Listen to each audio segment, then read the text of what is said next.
હાલ ખાસ કરીને યુવાઓમાં એ પ્રમાણેનો ટ્રેન્ડ જોવા મળી રહ્યો છે કે મોટાભાગના લોકો નોકરી છોડીને પોતાનો ધંધો શરૂ કરી રહ્યા છે, ભલે તે નાના હોય કે મોટો, જેમાં સૌથી વધારે લોકો ખાણીપીણીનો જ વ્યવસાય શરૂ કરતા હોય છે. તેથી તમને ખૂણે ખૂણે એક નવી સંઘર્ષની કહાની જોવા મળતી હોય છે. આવી જ એક કહાની આજે અમે તમને જણાવવા જઈ રહ્યા છે, જેમાં લાલજીભાઈ નામના રત્નકલાકારે ડાયમંડ ઉદ્યોગની નોકરી છોડીને ધંધો શરૂ કર્યો છે. ખાણીપીણીની વાત કરવામાં આવે તો સુરતના લોકોને ક્યારેય કોઈ પહોંચી શકે એમ નથી, કારણ કે સુરતીઓની જીભ ખૂબ જ ચટપટી હોય છે. સુરતી લાલાઓ ખાવાની બાબતમાં કોઈ પણ કચાશ રાખે એમ નથી અને બજારમાં આમ તો ભૂંગળા બટાકાની અનેક લારી જોવા મળતી હોય છે, પરંતુ લાલજીભાઈની સ્પેશિયાલિટી તેમની ચટણીમાં છે. મારું નામ છે લાલભાઈ. હું છેલ્લા 15 વર્ષથી સુરતની અંદર રહું છું અને છેલ્લા 13 વર્ષથી હું હીરાના ધંધામાં હતો.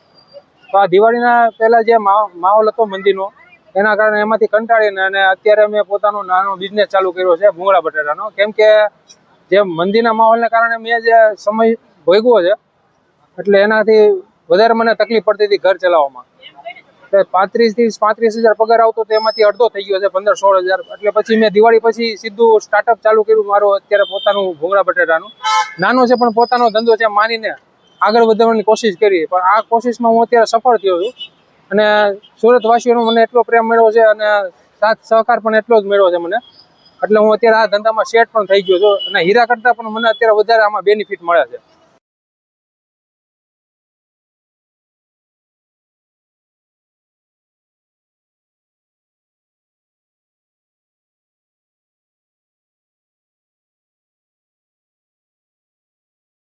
કોરોના કાળથી રશિયા અને યુક્રેન યુદ્ધની અસર સીધી હીરા ઉદ્યોગ પર પડી છે અને આજની તારીખમાં પણ જે પ્રમાણેની મંદી છે તે પ્રમાણે હીરાની કંપનીઓ તો ચાલુ છે, પરંતુ તેમાં રજા વધારી દેવામાં આવી છે અથવા તો કામના કલાકો ઘટાડી દેવાયા છે, જેથી પૂરતું કામ ન મળવું, ઓછા પગાર અને રજા વધવી વગેરે જેવા અનેક કારણોસર હાલ ઘણા બધા રત્ન કલાકારોની સ્થિતિ કફોડી છે.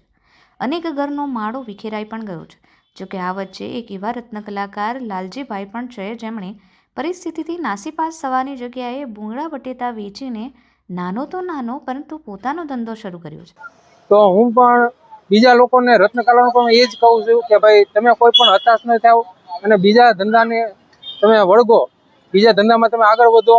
ખાલી હીરાને પકડી ના બેહો, કાંઈ હતાશ ન થાવ અને એના કારણે તમે કંઈ પણ આત્મહત્યા કરવાનો પ્રયાસ કરો છો, ડિપ્રેશનમાં આવી જાવ છો કે ભાગી જાવ છો, એવું તમે ના કરો.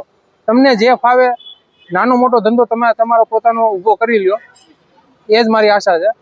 પછી આ બિઝનેસ ચાલુ કર્યા પછી મને અત્યારે આ જે લારી ચાલુ કરી છે, પહેલાં હું બાઇક લઈને આવતો હતો.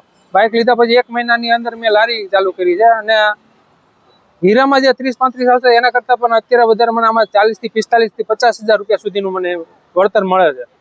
એટલે હીરા કરતાં મને 10 ગણો ફાયદો આમાં છે. આમ તો ધોરાજીના ભૂંગળા બટાકા વધુ પ્રખ્યાત છે અને સુરતમાં તો અંદાજે 100થી વધુ જગ્યા પર બટાકા ભૂંગળા મળતા હશે, પરંતુ લાલભાઈના ભૂંગળા બટાકા બધાથી અલગ જ તરી આવે છે. લોકો દૂર દૂરથી માત્ર તેમના ભૂંગળા બટાકાનો સ્વાદ માણવા માટે આવે છે. ઘણીવાર તો એવું થાય છે કે માત્ર 4 થી 5 કલાકમાં જ તેમની લારી ખાલી થઈ જાય છે. મારું નામ સપના છે.